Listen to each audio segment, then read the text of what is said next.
Muy buenas tardes a todos. Buenas tardes, México. Buenas tardes, resto de Latinoamérica. Me da mucho gusto darles la bienvenida a esta jornada de actualización del mes de junio del año 2023 del Colegio Nacional de Actuarios. Es un placer para mí darle la bienvenida al doctor Enrique Meza Juárez. Enrique, pues efectivamente él hizo su doctorado en análisis cuantitativo del riesgo aquí con nosotros en la Universidad de Anáhuac, México. Me resulta de verdad muy placentero darte la bienvenida, Enrique. Hola. Muchas gracias, doctor. ¿Cómo estás? Muy buenas tardes. Muy buenas tardes. Déjenme platicarles un poquito acerca del perfil de Enrique. Que bueno, pues que el día de hoy va a platicarnos sobre las ventajas de los modelos de aprendizaje máquina en el análisis de riesgo de crédito. Enrique se ha convertido a lo largo de los años y de toda su experiencia profesional en un experto en análisis de riesgo de crédito precisamente porque él es director de analítica y ciencia de datos en Inbursa, banco. Y bueno, pues les platico un poquito acerca de la formación de nuestro expositor. Enrique es contador público por la Universidad Nacional Autónoma de México, por la Facultad de Contaduría de la UNAM. Además, cuenta con 3 especialidades, una en administración de riesgos, otra en finanzas y otra más en alta dirección. Además, pues Enrique tiene 2 maestrías. Una en... No sé cómo. Ok. A ver, Domi, por favor, voy a cerrar aquí. Listo. Decía, perdón, Enrique tiene además 2 maestrías, una en administración de riesgos y una más en innovación. Y bueno, pues les platicaba que Enrique pues cuenta con un doctorado en análisis cuantitativo del riesgo por la Facultad de Ciencias Actuariales de la Universidad de Anáhuac. Me resulta de verdad un placer y me resulta un honor, Enrique, darte la bienvenida. Qué buena onda que te tomas el tiempo para platicar con nosotros. Bienvenido, mano. Doctor, muchísimas gracias. Gracias por esta bienvenida, por tus palabras. Y para los que nos acompañan hoy, y quiero comentarles que doctor Daniel López Barrientos, yo lo aprecio muchísimo, todo lo que es, por todo lo que sabe, pero sobre todo porque él es una persona muy importante que ayudó a que yo obtuviera el doctorado. Él es mi director de tesis y me guió en todo ese proceso. En algunos temas que, como todo, no todo el mundo sabemos todo, pues me guiaba bastante bien. Me decía, aquí estás bien, aquí estás regular, aquí estás muy burrote, sacate estos libros, corrige. Una guía fabulosa. Quienes lo hayan tenido como maestro, sabrán de lo que les hablo. Muchísimas gracias, doctor. Muchas gracias, Enrique.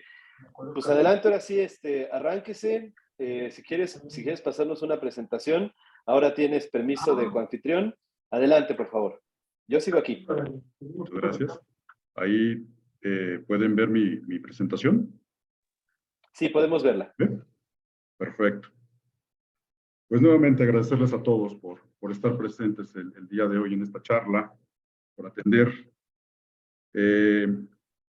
Vamos a platicar sobre las ventajas de los modelos de aprendizaje máquina en el análisis de riesgo de crédito. Y como les mencionábamos en un principio, pues yo me dedico a estos temas de ciencia de datos en la institución financiera a la que presto mis servicios. Y estos temas son importantes, sobre todo para nuestros alumnos de licenciatura. Es importante que conozcamos los conceptos relacionados e interrelacionados con el aprendizaje máquina.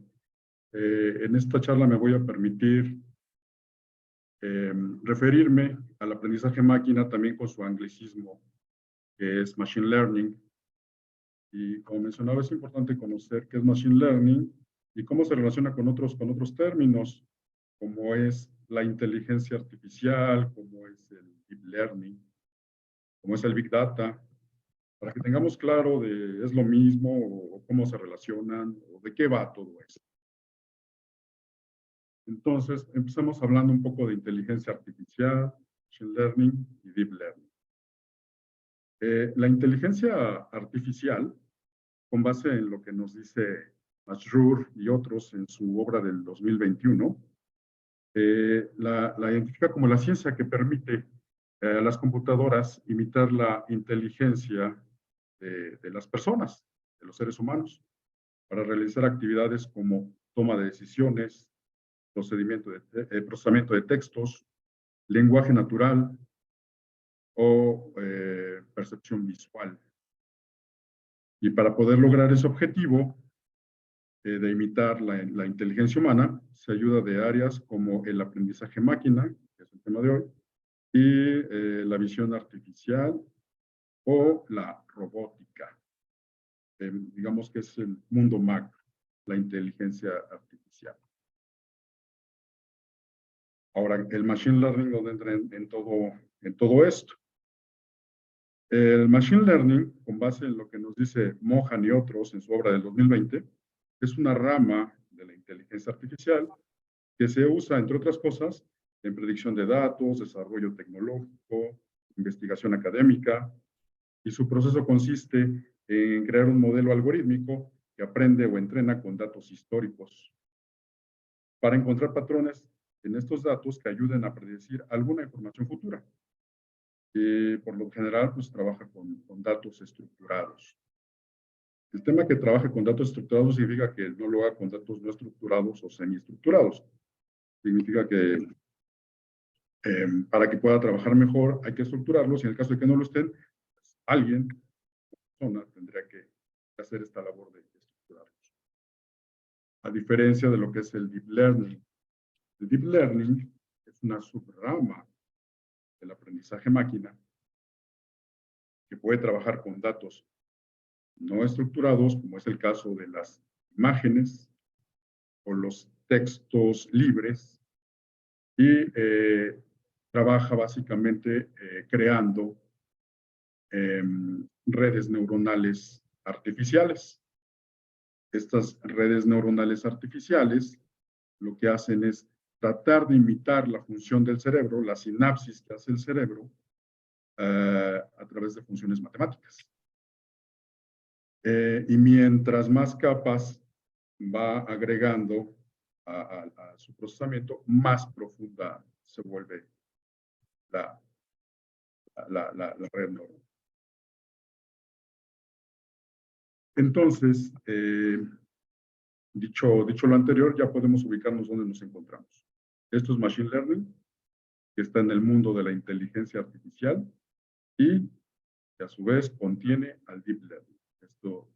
Deep Learning trabaja con información estructurada o no estructurada, con información estructurada y al final se busca llegar a la inteligencia artificial. Bueno. Pero también hemos escuchado hablar de Big Data y eso es donde entra en todo esto. El concepto de Big Data engloba enormes volúmenes de datos, tanto estructurados como no estructurados, provenientes de fuentes tradicionales y también de nuevas fuentes, como es el caso de las redes sociales. Ustedes saben que de ahí se genera infinidad de información, infinidad de datos más bien. Y son volúmenes que, debido a esto, pues no es posible manejarlos con herramientas tradicionales para administrar datos. No se pueden manejar de manera eficiente. Pero gracias a que existe el Big Data, la inteligencia artificial y el aprendizaje máquina, el Machine Learning, han evolucionado. Pues ahí es donde entra este tema importante del Big Data. Ya vamos viendo cómo se relacionan esos conceptos. Pero algunos me dirán, bueno, pero también hemos escuchado hablar de minería de datos. ¿Eso qué es? Pues Dean, en su obra del 2014, nos dice que la minería de datos es el proceso que ayuda a encontrar anomalías, patrones y correlaciones en grandes conjuntos de datos para predecir resultados. Y cuando la minería de datos y la analítica predictiva se llevan a cabo de manera correcta, los análisis se vuelven un medio para lograr descubrimientos analíticos.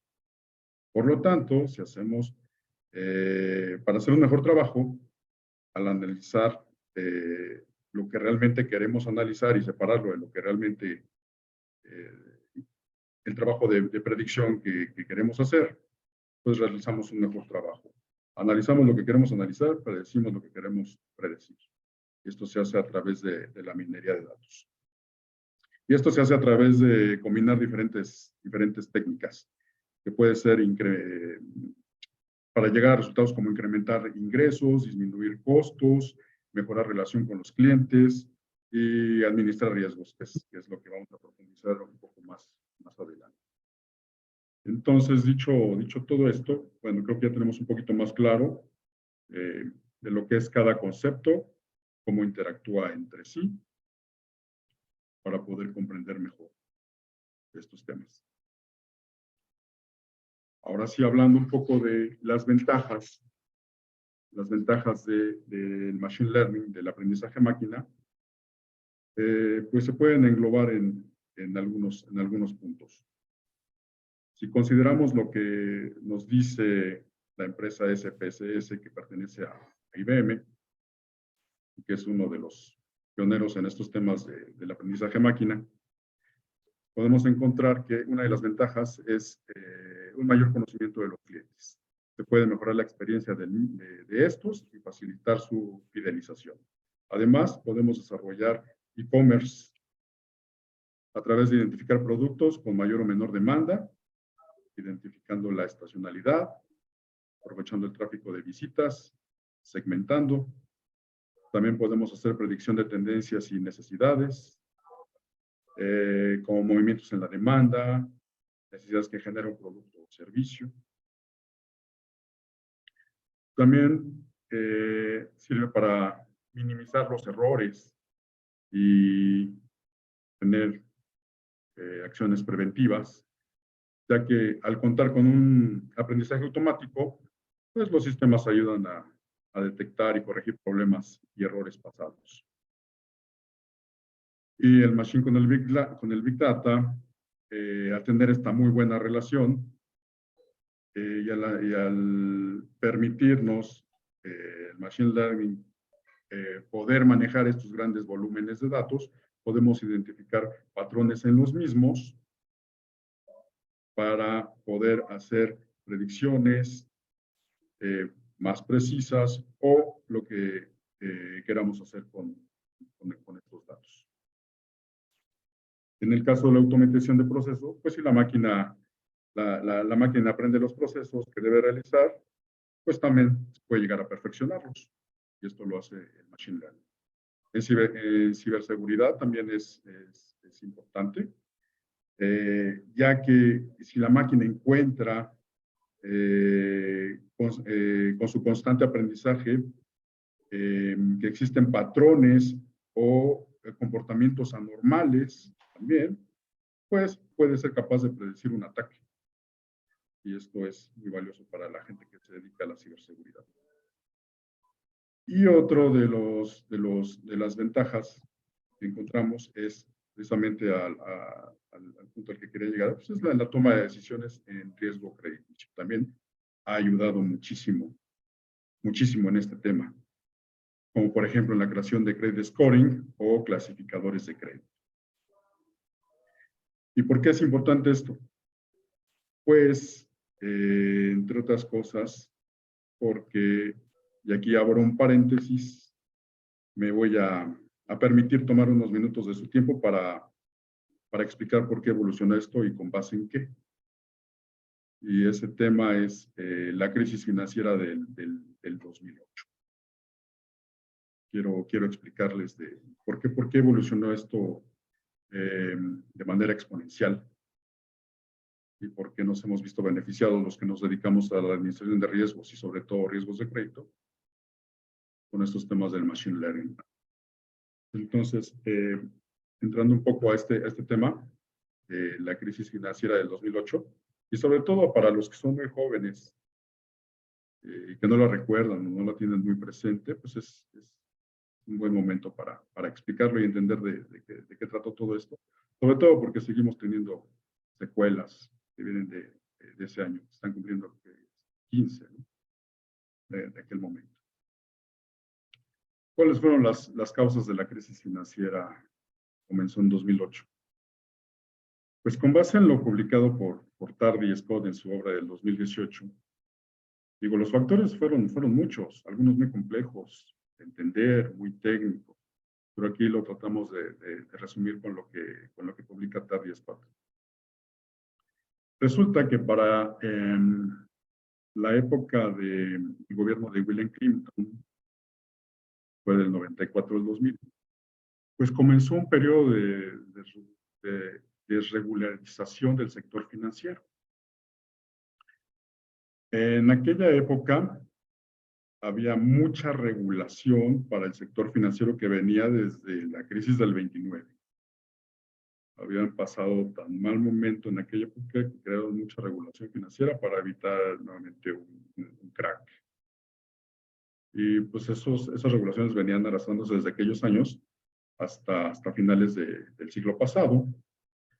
Y esas desregulaciones tocaron a dos de las financieras hipotecarias con participación pública más grandes de Estados Unidos, que se conocían como Fannie Mae y Freddie Mac. Que si queremos hacer un símil con lo que tenemos en México, serían como el Infonavit. Dos Infonavit muy grandotes en Estados Unidos. ¿Qué pasaba allá? Que antes de 1995 había una barrera a la entrada para obtener créditos hipotecarios, al cual a las personas les pedían el 20% de enganche. Esto lo que provocaba pues, es que no toda la gente tenía para dar un 20% de enganche, lo cual provocaba que hubiera gente que no tuviera vivienda, y esto iba en contra de la política pública del gobierno de William Clinton. Lo que él quería era otorgar más créditos hipotecarios, que toda la gente tuviera su casa propia. Entonces, es una barrera contra la entrada, un 20% de enganche. Los siguientes años lo baja a un 5%, y para el año 2000 pues ya no pedían enganche. Entonces, imagínense la cantidad de gente que ya podía tener acceso a través de estas dos financieras a un crédito hipotecario. Muchos millones. Pero además, se empezó a dar un fenómeno que se conocía como hipoteca subprime, ya que no solamente quitó esta barrera del enganche, sino que también permitió que las personas que no podían comprobar ingresos, ni trabajo, ni propiedades, conocidos como deudores ninja, este acrónimo, no income, no job, no assets, clientes ninja, pudieran tener acceso a un crédito hipotecario. Pero además, puso la regla de que el 50% de las hipotecas que otorgaran estas financieras fueran estos clientes ninja. Eso ya se escucha de entrada bastante riesgoso, ¿no?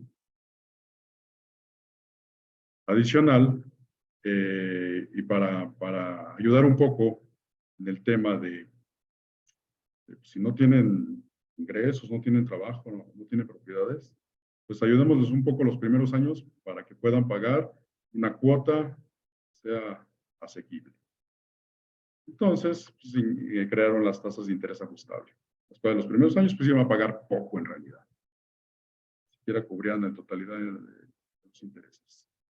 Eso quiere decir que, bueno, si en los primeros años eres un cliente ninja, pues espera que los siguientes mejore tu situación y ya puedas pagar la cuota completa. Pero de entrada, los primeros 5 años ibas a pagar poco. Eso era muy atractivo, dado que pues, mucha gente se animaba a adquirir sus viviendas. Pero no solamente se quedó en el tema de las hipotecarias con participación gubernamental, sino los bancos privados también comenzaron a dar estos créditos subprime, y compensaban en el caso de que hubiera pérdidas, porque la realidad es que partían el hecho de que la vivienda nunca bajaba de precio. La gente siempre iba a pagar su hipoteca, pero trataban de compensar un poco la eventual pérdida con tasas de interés más altas para estos clientes ninja. Todo esto condujo a que para el año 2006, el 24% de toda la cartera hipotecaria en Estados Unidos era considerada subprime. Gente que en otras condiciones nunca hubiera tenido acceso a un crédito hipotecario lo tenía. Eso ya se escuchaba todavía más riesgoso. Y si a esto le añadimos que se empezaron a desarrollar productos financieros complejos como los CDOs o los MBS, que lo que hacían era crear valores que podían bursatilizarse y venderse en el mercado, aunado a la falta de experiencia de las calificadoras que calificaban estos productos, bueno, el caldo de cultivo para un desastre ahí estaba, ¿no? Se estaba formando la tormenta perfecta. ¿Y cuál era el esquema subprime? ¿Por qué no lo veían venir? ¿O por qué hacían que no iba a ocurrir nada? Pues porque era muy lucrativo el negocio. La realidad es que se daba una intensa demanda de créditos de estos subprime, de clientes ninja, lo cual, pues, al haber mayor demanda de vivienda, hacía que se incrementara precisamente el precio de las casas, de la vivienda. Se incrementaba el valor de la misma, pues eso volvía más atractivo como un aliciente de no dejar de pagar tu vivienda, ya vale más de lo que te prestaron.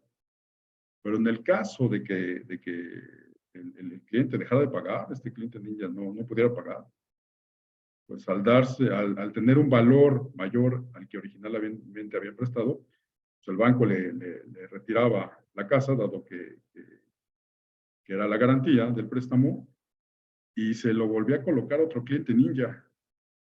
Entonces se daba un círculo que ellos veían virtuoso, pero pues que ya vimos lo que resultó, en el cual no había problema, ¿verdad?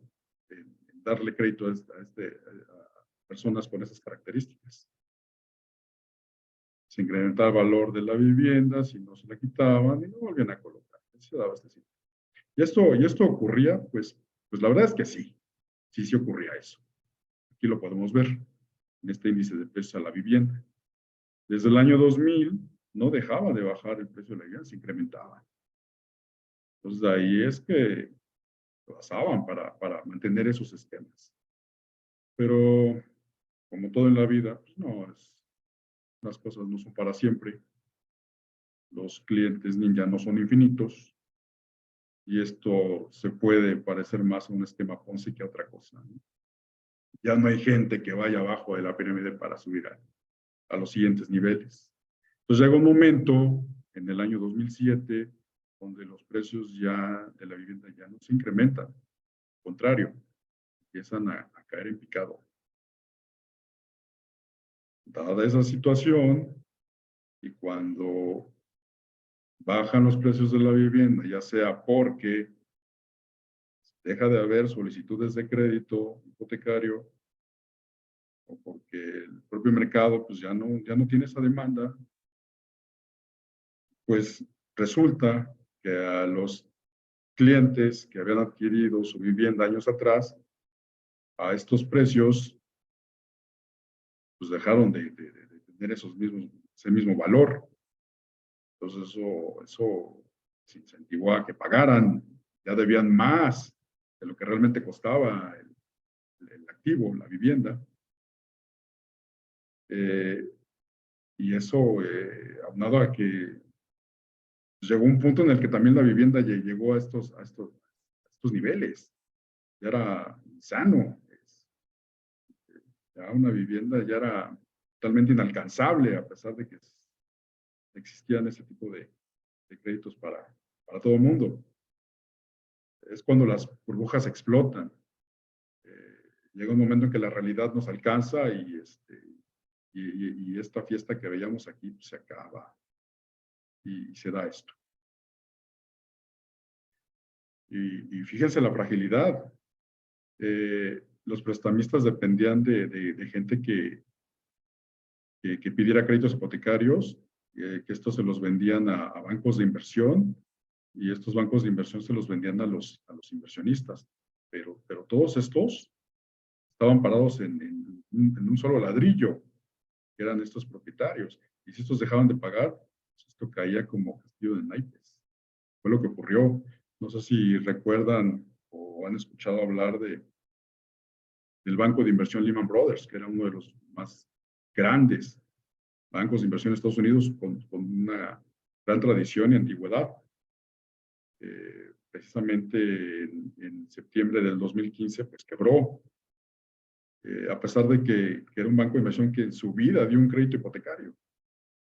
Jamás dio un crédito hipotecario, pero compraron valores generados con estas hipotecas generadas con clientes niños.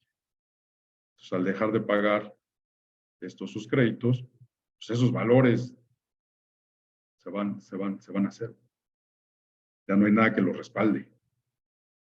Entonces ahí se dio esa fuerte crisis. Resulta que se extendió todavía, bueno, hoy día tenemos todavía consecuencias, pero se extendió los siguientes años a Europa. Pues recuerden que quebraron países como España, como Portugal, Irlanda, Grecia, Italia en enorme medida, y tuvieron que ser rescatados. Fue una hecatombe, y todo originado por este tipo de otorgamientos de crédito, de regulaciones muy a la ligera. Bueno, y aquí cierro el paréntesis. Una vez explicado esta crisis y por qué a partir de ahí se empezaron a desarrollar de manera exponencial estos modelos, y sobre todo fueron aprovechados por nuestra industria bancaria, y sobre todo por los que nos dedicamos al análisis de riesgo de crédito. Volviendo al tema del aprendizaje máquina o machine learning, decía yo que podemos crear credit scoring. Estos credit scoring, con base en lo que nos dice Beltrán en su obra de 2015, pues sirven para crear sistemas de calificación interna que a través de predicciones mide el riesgo inherente al crédito que se va a otorgar y ayuda a clasificar buenos a los riesgos. Y tenemos dos tipos de scoring. El scoring proactivo, que nos indica que la información procedente de fuentes internas se utiliza para anticiparse a las necesidades de los clientes sin asumir mayores riesgos. O también podemos tener el credit scoring reactivo, que utiliza el comportamiento pasado para predecir el futuro. Permite sintetizar en un indicador único y eficiente el historial de crédito de un cliente. Y quizás aquí todos o la mayoría hemos escuchado hablar del buró de crédito o de los buros de crédito, sociedades de información crediticia. En el país existen dos, respaldados uno por TransUnion, otro por PAI. Ellos crean estas calificaciones a través de credit scoring, base en nuestras características de comportamiento de pagos de nuestros créditos. ¿Y cómo funciona un credit scoring? Pues básicamente se busca identificar a través de características y variables un resultado. Aquí les pongo un ejemplo. En el caso de crédito, si nosotros quisiéramos pronosticar a alguien que hoy día me pide un crédito y quisiera yo saber qué probabilidad tiene en los siguientes 12 meses que me incumpla 3 pagos mensuales, es decir, que caiga en 90 días de demora, ¿cómo puedo calcular esa probabilidad? Pues con estos modelos se puede hacer a través de entrenar un modelo con las variables de esa persona en específico. El modelo lo que va a hacer es aprovechar todo ese dato, lo va a meter en una licuadora y va a darme un pronóstico con base en una metodología. Porque todos sabemos aquí que los resultados no dependen solamente del azar, dependen de algo, y ese algo lo estamos tratando de identificar a través de estas variables y características. Ahora, ¿cómo se construye esto? Bueno, Siddiqui en su obra del 2012 nos dice que una de las características que debe de tener un modelo de credit scoring es que pues, debe de crear atributos interpretables y que además se debe de crear una escala de puntajes alineada al modelo que utilizamos, pero sin perder esa interpretabilidad. Y después tenemos que hacer un reescalamiento y una traslación de lo que nos dijo el modelo para poder obtener una calificación. Y aquí básicamente lo que nos habla Siddiqui es el uso de la regresión logística, la cual es muy popular. Y es popular porque es muy fácil de entender y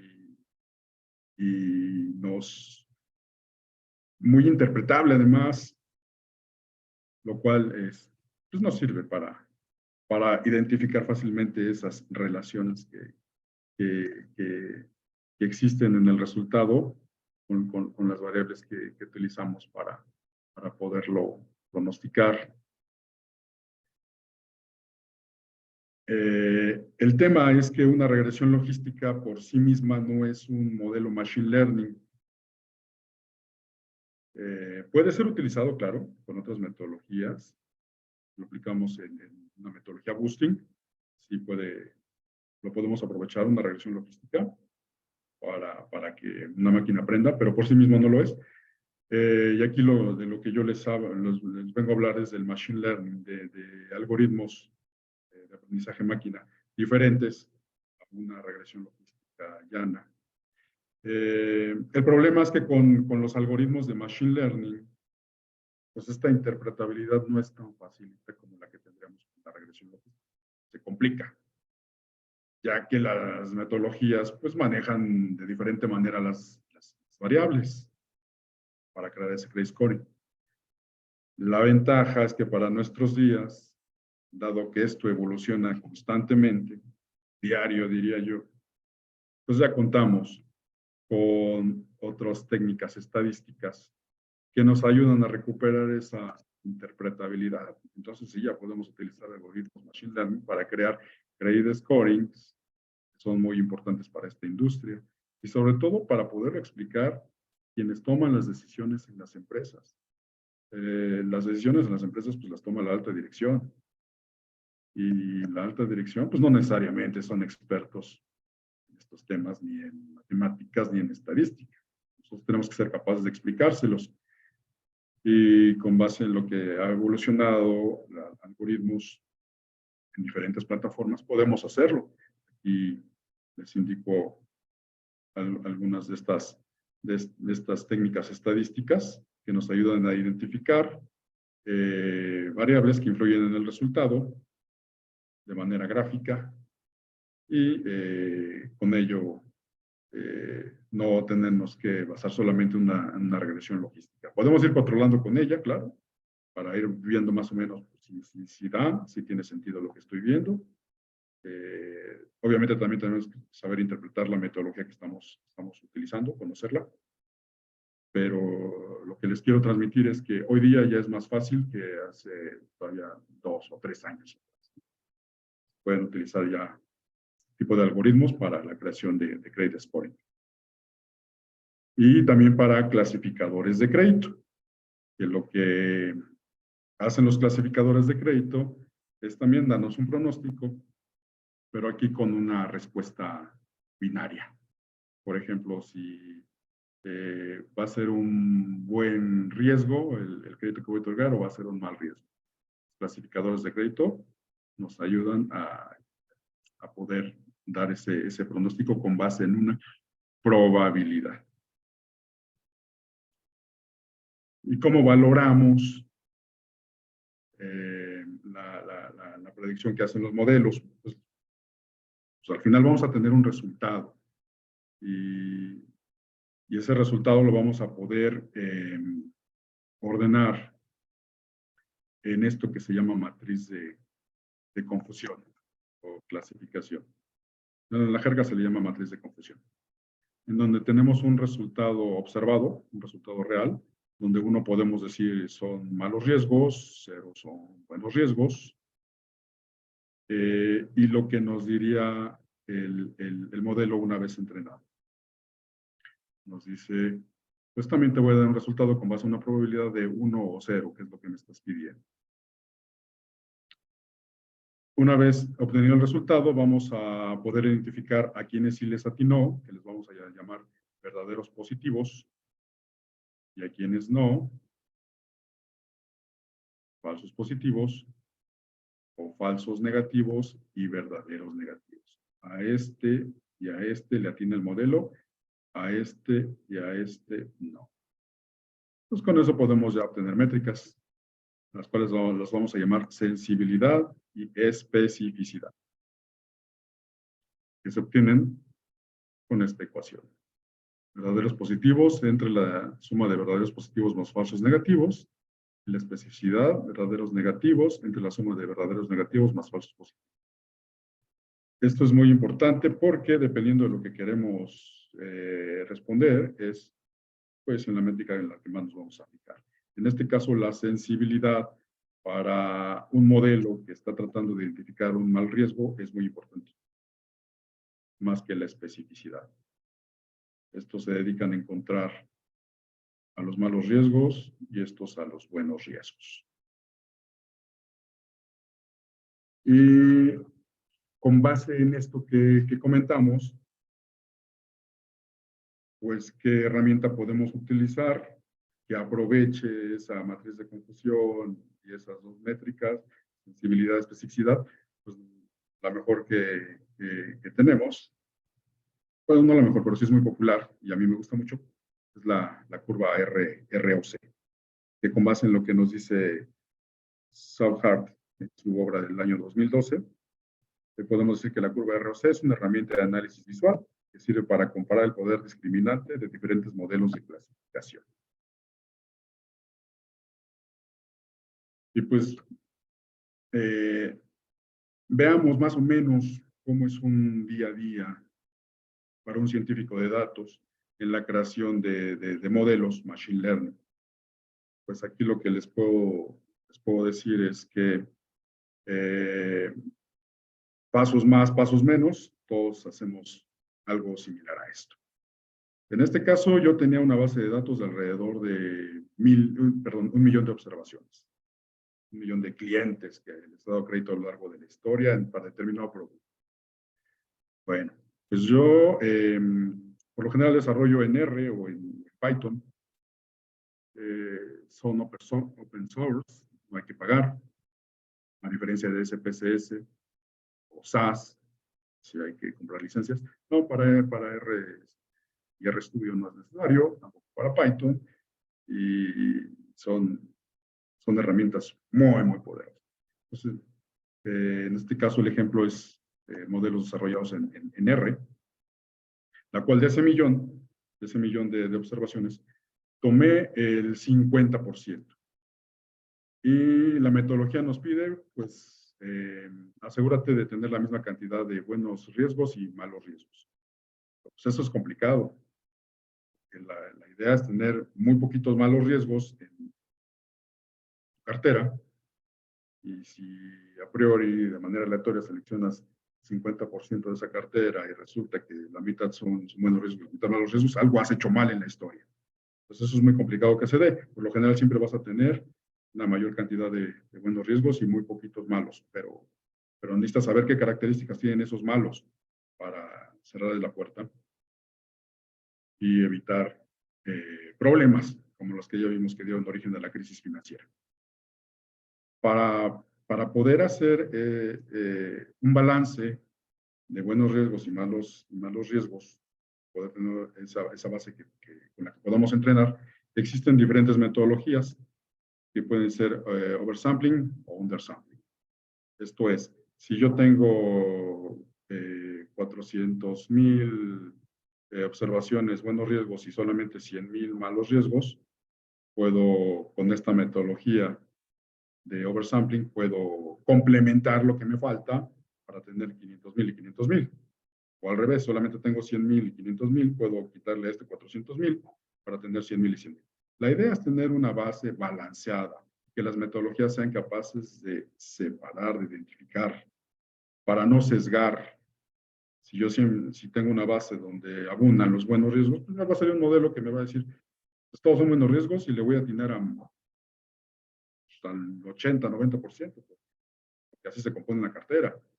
Nunca le voy a atinar a los malos, siempre voy a tener una presión de 80, 90, es muy bueno, pero no es lo que estamos buscando. Lo que queremos es que sí identifique en igualdad de circunstancias las características de buenos riesgos y malos riesgos. También con algunas funciones de R, esa base que ya está balanceada la voy a separar en un 80% que voy a utilizar para entrenar y un 20% para validar. Que si yo tengo mi base completita con resultados ya observados de buenos riesgos o malos riesgos, que es una respuesta binaria, ceros y unos, ya tengo mi base completita, y esa la voy a separar en 80% con la que el modelo va a entrenar, va a identificar qué características tienen cada uno de esos resultados. Y el 20% lo voy a guardar bajo llave si quieren, porque lo que necesito es que el modelo no conozca esos datos, no se los aprenda, que se aprenda con los que va a entrenar para ver si después es capaz de darme una respuesta que se parezca a ese 20% que nunca conoció. Si es capaz de darme una respuesta muy similar, significa que el modelo habrá aprendido con base en el criterio de la curva ROC y su sensibilidad y especificidad. Bueno.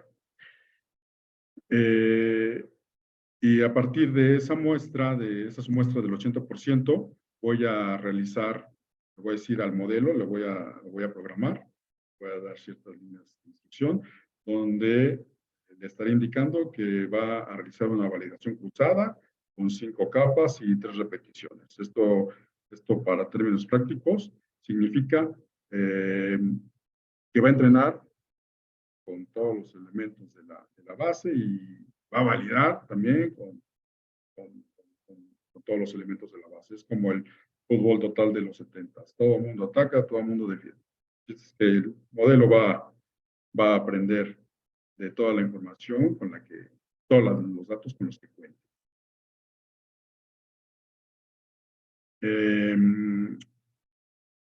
Con esta base y esta instrucción de hacer cross-validation, pues vamos a entrenar todos los modelos, todas las metodologías que queramos o que conozcamos o que sintamos que sirve para el efecto que buscamos.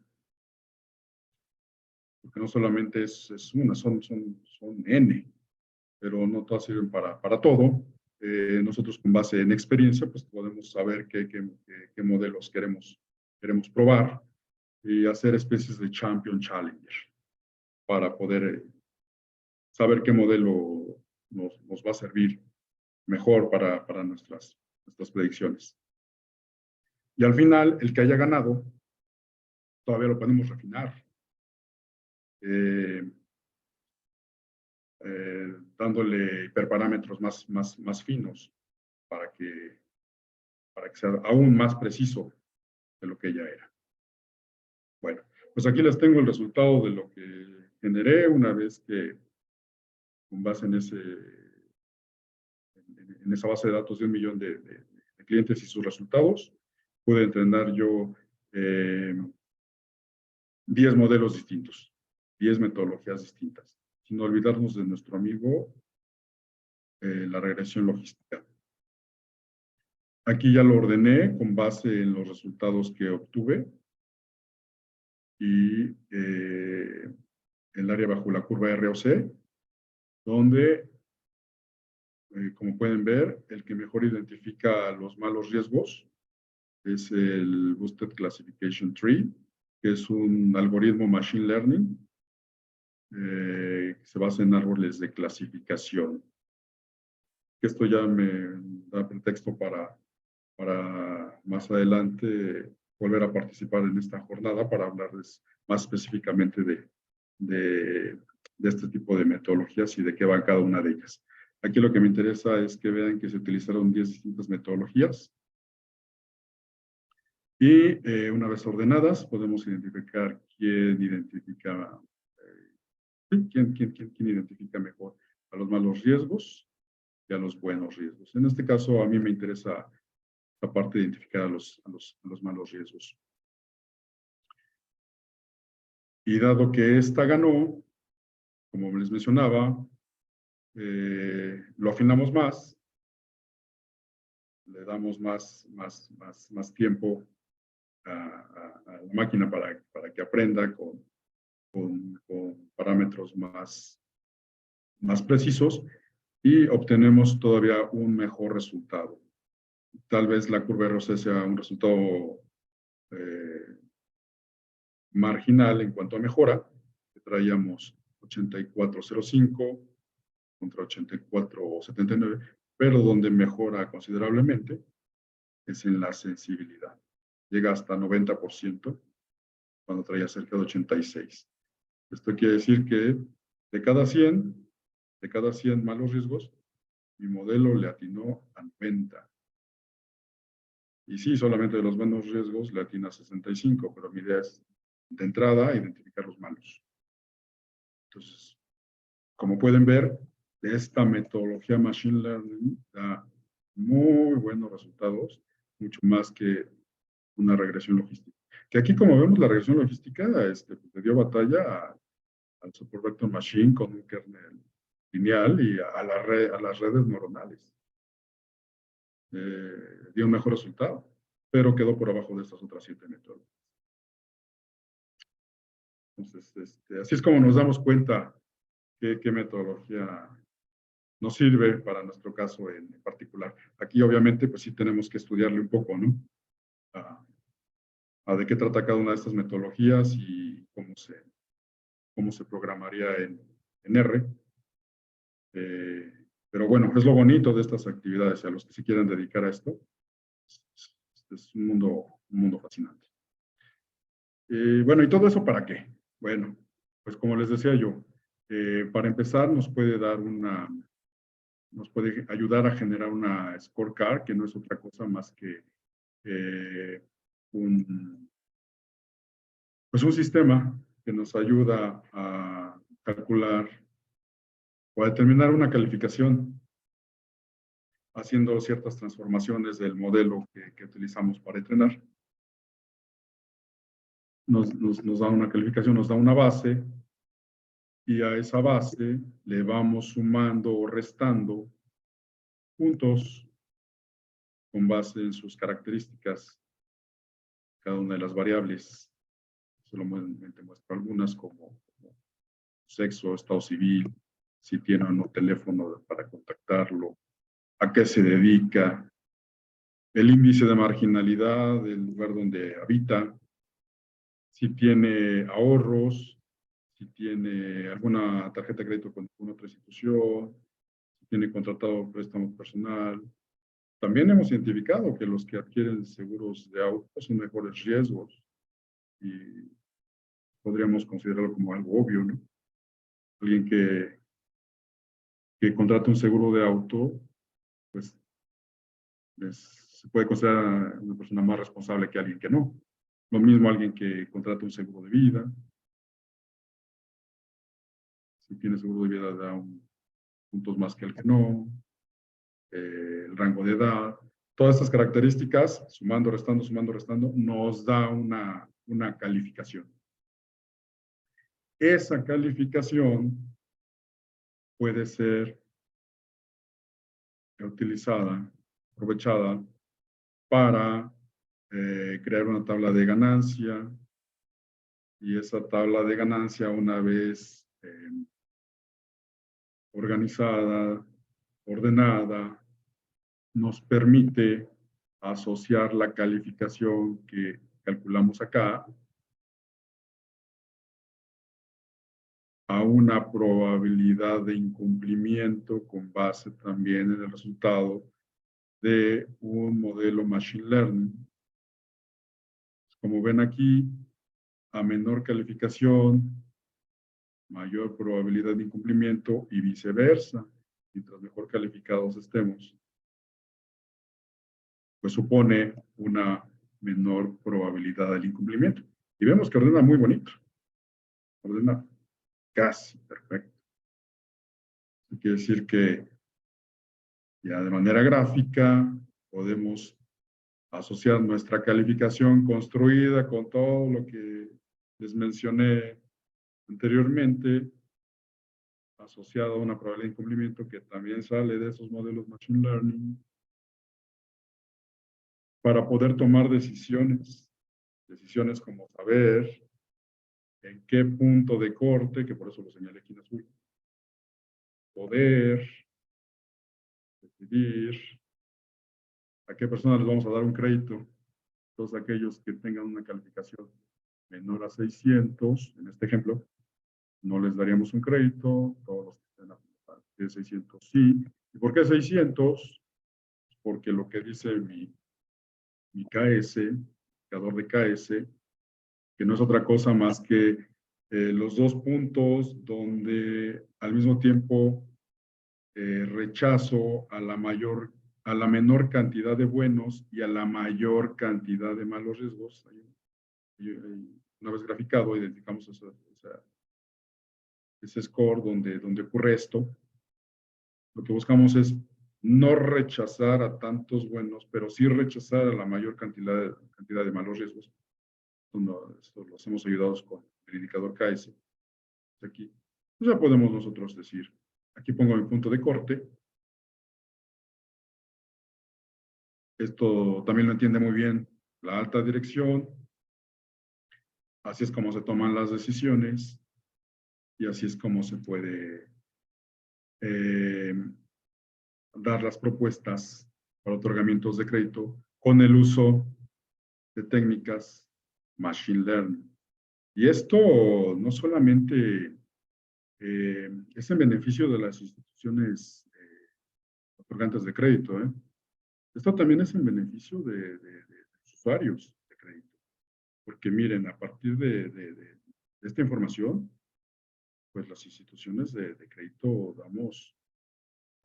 otorgamos tasas diferenciadas para que las personas con mejores calificaciones paguen una tasa de interés menor a quien tiene menor calificación, dado que son más riesgosos, ¿no? Aquí lo vemos. No como, no sé si se han dado cuenta que algunas fintechs les prestan dinero con tasas elevadísimas a todo mundo, casi como en las hipotecas subprime. El requisito es que respire. O sea, a todo el mundo le dan un crédito, pero con unas tasotas de interés, ¿no? Ahí lo que están haciendo es, pues, mal que bien, están mutualizando el riesgo. Van a tener un margen, claro, van a tener muchos que no paguen, pero muchos que sí. Entonces, al ser unas tasas muy altas, se mutualiza el riesgo y los que son buenos pagan por los que no. Entonces, digamos que eso es hasta cuestionable, ¿no? Éticamente cuestionable. No, esta metodología nos ayuda a evitar eso y proponerlo a nuestras instituciones. Además, hay otro punto, por regulación, esas son las reglas del juego. Las instituciones que otorgan crédito están obligados a reportar a las sociedades de información crediticia los comportamientos de pago de sus clientes, sean buenos, malos o regulares, no importa. En las sociedades de información crediticia, en los buros de crédito, está todo mundo con los comportamientos que han tenido con respecto a los créditos que contratan. Y la ley dice que una vez que se ha terminado la relación jurídica de estos créditos, ya sea que lo hayan pagado o no, en el caso que no lo hayan pagado, pues se va a quebranto, y así se marca en los reportes de crédito, quebranto. Esa información se mantiene 6 años por lo menos. Que para la gente que no haya pagado o haya pagado mal, pues implica en el futuro tener cerrada la llave del crédito. Y eso es bastante malo. gente que hoy día puede decir, pues ya no pagué, ya le gané al banco, tuve una quita, pues sí, pero en cristiano el que el banco ya no te cobre no significa que no le debas. Ya no te va a cobrar, pero te va a reportar y eso te va a cerrar la puerta del crédito. Y eso también las instituciones bancarias deben de verlo, no perjudicar a alguien que le pide un crédito o que tenga un agente que le esté colocando sus créditos en el público y que por estar insistiéndole, que te diga, ok, te lo tomo, pero pues podemos hacer un cliente bueno o malo, dado que estamos dando un crédito que no necesitaba y que puede ser la diferencia de mantener una buena salud financiera. Entonces eso también lo tenemos que ver nosotros, ¿no? Cuando nos dedicamos a este tipo de cosas. Lo que me lleva a una reflexión final, con esto concluyo mi presentación y me voy a permitir leérselas. El uso de modelos de aprendizaje máquina ofrecen herramientas más robustas en la selección de riesgos, lo cual nos permite cumplir con el objetivo de perfeccionar esta actividad. Pero no dejemos de lado que existe la necesidad de asociar la actividad crediticia a valores humanos que coadyuven a determinar un precio justo por el uso del crédito y a disminuir el sobreendeudamiento que afecte en el corto, mediano y largo plazo la salud financiera de los sujetos de crédito. De esta manera, estaremos cumpliendo con la responsabilidad ética que como profesionales de las ciencias actuariales estamos obligados a desempeñar. Muchas gracias.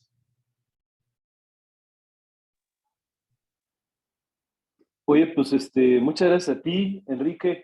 Me ha parecido muy interesante y sobre todo muy útil.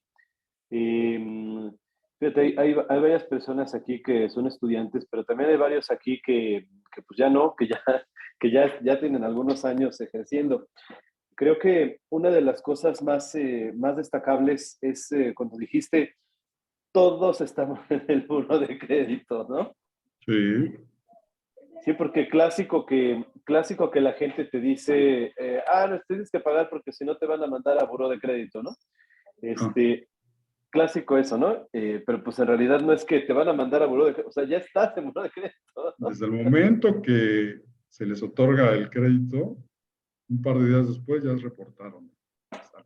Así es, así es. Y no es bueno ni malo, nomás es un medio de control, ¿no?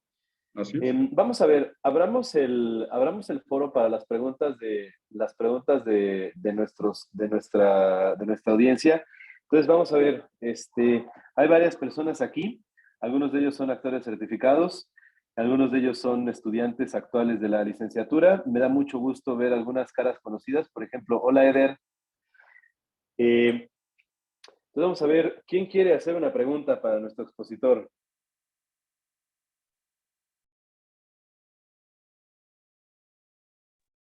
Yo quería preguntar una cosa. Sí. Creo que escuché que en la validación cruzada usabas 5 pliegues. Sí era así, ¿verdad? ¿Ahí utilizaste 5 pliegues por alguna razón específica o nada más fue Ah, como parámetro de entrada? gracias por la pregunta. Sí, es lo que la literatura te recomienda hacer, sobre todo para no sobreentrenar. Ese es lo fundamental. No sobreentrenar un modelo. Tú puedes ponerle, si tienes la capacidad de cómputo, puedes ponerle la cantidad de repeticiones y capas que tú quieras. Pero muy probablemente lo que va a hacer el modelo, o lo que va a hacer la metodología, es aprenderse solamente los datos con los que entrenó y te va a pronosticar el resultado bien al 100%. Pero cuando le pongas un dato con el cual no entrenó y que quieras pronosticar, va a ser un ridículo. Entonces, la literatura te lo recomienda, pero sobre todo esto, para evitar sobreentrenamientos en los modelos. Ok, muchas gracias. A ti. Muchas gracias por la pregunta. Vamos a ver, está por ahí José Carlos Pineda. Chivo, ¿cómo estás? ¿Qué tal, profesor? ¿Todo bien? Y de vuelta. Gracias a Dios. Eh, Adelante, por favor. gracias. Bueno, primero que nada, Enrique, felicitarte. Me hizo muy interesante la presentación. Muchas gracias. Y también al doctor Daniel, porque pues, me vino muy ad hoc ahorita la presentación, justo que me acabo de cambiar de trabajo a un banco al área de Score, precisamente. Wow. Entonces me Éxito. vino muy bien. Eh, Entonces, la pregunta que te quería hacer es, la valoración predictiva del modelo, el que decidas, ¿es exclusivamente retroactiva una vez que ya se tiene los resultados después de la implementación? ¿O se puede calcular a priori utilizando algún intervalo de confianza, suponiendo una distribución dentro de los buenos y malos? Pues mira, básicamente lo que hace el modelo es trabajar con datos con un resultado ya observado. Esto lo que te ayuda es que como ya tienes el dato, pues comparas lo que pronosticó contra lo que está observado, esto con el set de entrenamiento. Pero adicional, tienes la base, el 20% que guardaste, para validar también el modelo. Esos datos no los conoció durante el entrenamiento y te debe de dar un resultado similar a los resultados que te dio con el que, ¿no? Y ciertamente hay metodologías que dicen que con cierta probabilidad esto es lo que va a ocurrir en el futuro. Tu modelo va a ser capaz de predecirte un resultado con cierto nivel de confianza, con cierto intervalo, y te vas a ir dando cuenta una vez que sigues probando y probando y probando, porque además los modelos se tienen que seguir recalibrando y te va a dar muy buenos resultados. Sí, sí vas a obtener esta buena clasificación y sí hay metodologías que manejan estos intervalos de confianza. Depende cuál apliques tú, porque como mencionaba, hay metodologías que hay que creerles lo que te dice. Todavía no desarrollan la parte de poder comprobar, porque las metodologías son complicadas en sí. El algoritmo es complicado. Algunas hay que creerles, algunas no. O algunas hay que hacer ciertas transformaciones con ciertos métodos para poder extraerles esta capacidad de decirle, pues, ¿qué hiciste? Y si tiene cierta razonabilidad. Y la mejor prueba de que funciona o no un modelo es una vez contrastándolo contra la realidad. Y si tienes datos ya observados y los contrastas contra un modelo, pues qué mejor que eso, ¿no? Ahí es donde vas a ver si tu modelo funciona o no, para poder tener la confianza de aplicarlo con información futura, porque aún no cuentas con ello. Buenísimo, muchas gracias. Gracias a ti. Muchas gracias por la pregunta, Chivo. ¿Alguien quiere hacer alguna otra pregunta? No hay más preguntas. Bueno, las preguntas vienen en el examen, muchachos. No. Ok. Bueno, pues entonces nada más queda agradecer al doctor Enrique Mesa por su presentación. Muchísimas gracias entonces, doctor. De veras, ha sido un placer recibirte en este foro. Y bueno, pues a nuestros participantes, decirles a los estudiantes todo lo que hay de posibilidades en el mundo para que ustedes sigan preparándose. Y bueno, pues para nuestros actores certificados, pues aquí hay un foro que está abierto para, pues para poder tener discusiones fructíferas para nosotros, ¿no? En particular, a los actores certificados del CONAC, los invito a enviar un mensaje por correo electrónico a daniel.lopez@nahuac.mx para que pueda validar 2 horas de educación continua por su participación en esta sesión. Gracias a todos y nos vemos el próximo mes en la siguiente jornada de actualización. Hasta luego. Muchas gracias. Hasta luego. Gracias. Gracias.